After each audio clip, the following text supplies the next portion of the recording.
Students, आज हम करेंगे अकबर की राजपूत नीति। भारत में 7वीं से 12वीं शताब्दी तक राजपूतों का अधिकार था, इसलिए यह युग राजपूत युग कहलाता था। 13वीं शताब्दी में तुर्कों ने उत्तरी भारत के एक बहुत बड़े हिस्से पर अपना अधिकार जमा लिया था।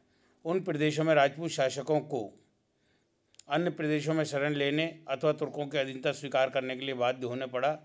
इसके बाद तुर्कों ने अपनी सत्ता विस्तार के लिए लगातार प्रयत्न किए। तुर्कों को भारत से बाहर करने में फिर से राजपूतों ने अपनी लालसा बनाए रखी। दिल्ली सुल्तानों के विनाश एवं पतन का एक प्रमुख कारण इन राजपूतों का विरोध था। हुमायूं यद्यपि राजपूतों के सहयोग प्राप्त कर लेता तो उसे भारत छोड़कर न भागना पड़ता। कहा जाता है जब हुमायूं ने फारस के शाह के यहाँ पर शरण ली तो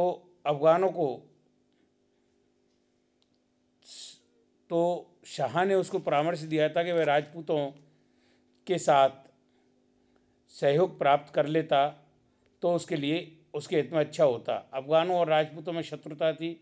बाबर ने अफगानों को हटाकर राज्य प्राप्त किया था, तब दूरदर्शिता इसी में थी, वह राजपूतों से पूर्ण सहयोग प्राप्त करता। अकबर द्वारा राजपूतों के प्रति नीति जो अपनाई गई उसके कई कारण थे। पिछले 350 वर्ष के इतिहास में यह स्पष्ट हो गया था कि हिंदू प्रधान देश भारत पर राजपूतों को शत्रु बनाकर स्थायी तथा शांतिपूर्वक शासन करना संभव है। अकबर एक दूरदर्शी सम्राट था जो इस बात को समझता था, अतः इसके लिए उसे राजपूतों का सहयोग प्राप्त करना अनिवार्य था। द्वितीय, राजरोहण के समय अकबर को अपने घर और दरबार में शाह अबू माली से लेकर शाह मसूर तक मुसलमान विद्रोहियों का सामना करना पड़ा। मिर्जा हाकिम को राजगद्दी देने तक का षड्यंत्र रचा गया। इन बातों को देखकर उसने अपने शासन अधिकार की सुरक्षा के लिए इन पर भरोसा नहीं किया जा सकता था। यह सोचकर भी उसने राजपूतों का सहयोग प्राप्त करने का प्रयास किया। तृतीय, अभी तक अफगानों का विरोध पूरी तरह शांत नहीं हुआ था। भारत में बंगाल, बिहार, उड़ीसा और बहुत से भागों पर उसका प्रभाव और अधिकार था तथा काबुल तथा सीमांत प्रदेशों में भी इनका पूरी तरह प्रभाव था। स्वर्गीय सुल्तान महमूद आदिल शाह के पुत्र तो उत्तर प्रदेश के पूर्वी भागों से मुगल सत्ता को उखाड़ फेंकने की तैयारी में लगा हुआ था। अकबर भारत की एक दूसरी शक्ति राजपूतों का उपयोग इन अफगानों के विरुद्ध करना चाहता था, इसलिए भी राजपूतों का वह सहयोग प्राप्त करना चाहता था। पाँचवां, कुछ विद्वानों का यह भी मानना है कि राजपूत शासक के यहाँ अकबर का जन्म होने के कारण उसमें राजपूत जाति के प्रति उदारता की भावना थी, जिसको कि कुछ लोगों ने स्वाभाविक उदारता को भी इस नीति का कारण बताया है। छठा, अकबर ने यह भली भांति समझ लिया था कि राजपूतों के ऊपर जिनके अधिकार में विस्तृत भूक्षेत्र है, असंख्य सैनिक बल है जो अपनी बात के पक्के हैं तथा पौरुष पराक्रम के लिए प्रसिद्ध हैं, विश्वास किया जा सकता है और मित्र बनाया जा सकता है।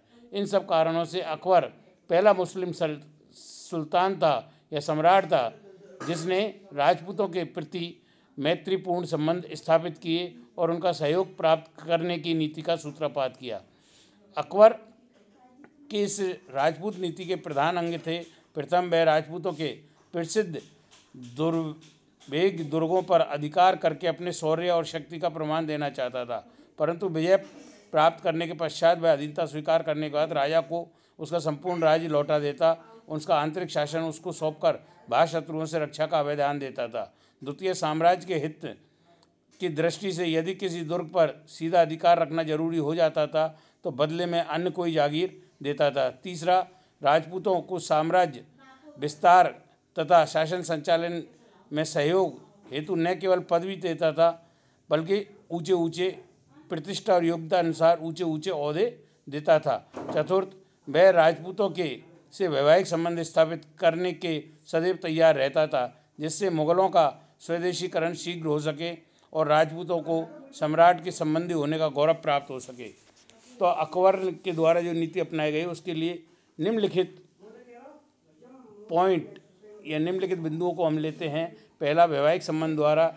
इस संदर्भ में सबसे पहला संबंध आमेर के राजवंश से 1562 में हुआ, जहाँ आमेर के राजा भारमल ने अपनी पुत्री, जिसका नाम हरकाबाई था, विवाह का प्रस्ताव सम्राट अकबर के सामने रखा। अकबर ने न केवल आमेर के शासक की इस कन्या से विवाह किया, बल्कि भारमल और उसके पुत्र भगवान दास तथा पौत्र महान सिंह को शाही सेवा में लेकर ऊंचे पदों पर नियुक्त किया।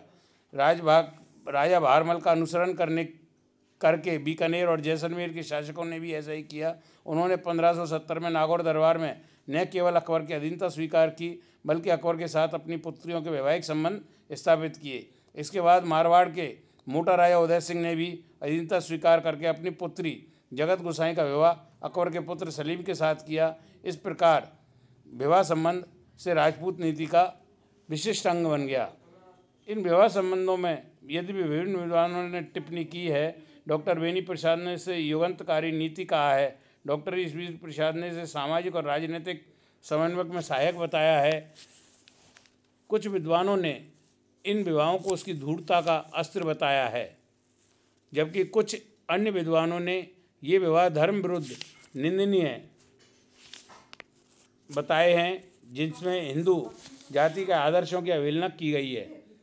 दूसरा, संधि वार्ता के द्वारा अकबर ने राजपूत शासकों को अपने साथ लाने के लिए संधि वार्ता का भी सहारा लिया। जब 1570 में नागौर गया तो वहाँ उत्तरी पश्चिमी राजस्थान के शासकों ने जिसमें बीकानेर का राव कल्याणवेल व उसका पुत्र राय सिंह, मारवाड़ का राव चंद्रसेन तथा जैसलमेर के हरराय भाटी प्रमुख थे, बिना विरोध किए ही मुगलों की अधीनता स्वीकार कर ली। यद्यपि बाद में राव चंद्रसेन वहाँ से चला गया था, लेकिन बाकी के लोगों को मुगल सेवा में ले लिया गया और बीकानेर के राय सिंह का उपयोग तो बाद के कई युद्धों में किया गया। सैनिक कार्रवाई द्वारा वैवाहिक संबंध और संधि वार्ता के द्वारा जिन शासकों से उसके संबंध स्थापित नहीं हो सके, वहाँ उसने शक्ति का प्रयोग किया। जैसे 1562 में मेड़ता पर आक्रमण कर उस पर अधिकार किया, 1567 में चित्तौड़ पर आक्रमण किया, 1569 में रणथंभौर के विरुद्ध की गई कार्रवाई, जिसमें सुरजन ने अकबर की अधीनता स्वीकार करते हुए किला उसके सपुर्द कर दिया। लेकिन मेवाड़ के महाराणा प्रताप और मारवाड़ के चंद्रसेन ऐसे शासक हुए जिनके खिलाफ अनेक बार सैनिक कार्रवाई करने के बावजूद अकबर उन्हें अपनी अधीनता में नहीं ला सका। इन सैनिक कार्रवाइयों के कारण प्रताप व चंद्रसेन दोनों को पहाड़ व घोर जंगलों में भटकना पड़ा, अनेक कष्ट सहने पड़े। महाराणा प्रताप तो डूंगरपुर, बांसवाड़ा और प्रतापगढ़ के सहजातीय राजवंशों द्वारा मुगलों की अधीनता स्वीकार करने के बाद भी पृथक रहा और अपनी स्वतंत्रता के लिए आजीवन मुगलों से संघर्ष करता रहा।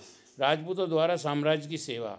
अकबर की इस राजपूत नीति के कारण मेवाड़ को छोड़कर उत्तर भारत के अधिकांश राजपूत शासक उसकी अधीनता में आ गए थे। अकबर ने अपने व्यवहार से सबको संतुष्ट रखा, जिसके अंतर्गत मुगल दरबार में अनेक हिंदू उत्सवों को मनाना, धार्मिक क्रियाओं का पालन करना और राजपूतों को अपने धर्म के अनुसार चलने तथा देवालयों के निर्माण की पूरी छूट मिलना, ये सब सम्मान राजपूतों के लिए था। इससे राजपूत अकबर के अटल राजभक्त बन गए, जिन्होंने आपत्ति के समय अभूतपूर्व साहस और स्वामी भक्ति का परिचय दिया।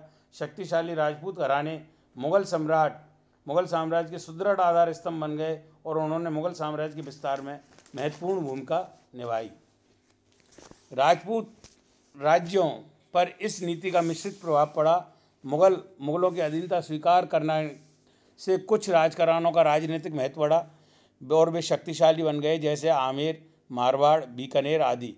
किंतु ज्यों-ज्यों राजपूत राज्यों पर मुगल प्रभाव बढ़ता गया तो राजपूत नरेशों की स्वतंत्रता कम होती गई, उन्हें अपने राज्य से बाहर रहना पड़ता और जिससे उनका शासन तंत्र ढीला हो गया। स्थानीय अधिकारी सर्वे सर्वा बन गए। मुगल सम्राट कभी कभी इन राजपूत नरेशों के आंतरिक मामलों में हस्तक्षेप करने लगे तथा मुगल दरबार में महत्ता एवं प्रतिष्ठा प्राप्त करने के लिए राजपूत नरेशों में आपसी प्रतिद्वंद्विता प्राप्त हो गई। कर्नल टॉड ने इस संबंध में ठीक ही लिखा है कि अकबर प्रथम सम्राट था जिसने राजपूतों की स्वतंत्रता नष्ट कर दी, उन्हें जंजीरों से जकड़ दिया और उन पर सोने का मुलम्मा चढ़ा दिया। बाद में इन राजाओं को इन जंजीरों की आदत बन गई और उसकी चमक दमक और कीर्ति में खत्म हो गई। इस नीति के परिणाम फिर भी कुल मिलाकर यह मानना पड़ेगा कि राजपूत शासक जो पिछले 350 वर्षों से दिल्ली के तुर्क अफगान सुल्तानों से जूझते आए थे, वे मुगल सिंहासन के प्रबल समर्थक ही नहीं बल्कि देश में मुगल साम्राज्य के विस्तार में सहायक सिद्ध हुए। अकबर के शासनकाल में जो सैनिक राजनीतिक, प्रशासनिक, सामाजिक, सांस्कृतिक, कलात्मक उन्नति हुई, उसमें इन राजपूत शासकों का यथेष्ट योगदान दिया। इनके सहयोग से मुगल शासन को सुरक्षा, स्थायित्व भी प्राप्त नहीं हुआ, बल्कि देश में अपूर्व समृद्धि एवं राजनीतिक सांस्कृतिक चेतना का उदय हुआ। हिंदू मुस्लिम संस्कृतियों का समन्वय हुआ, जो मुगल शासन की एक अमूल्य देन है।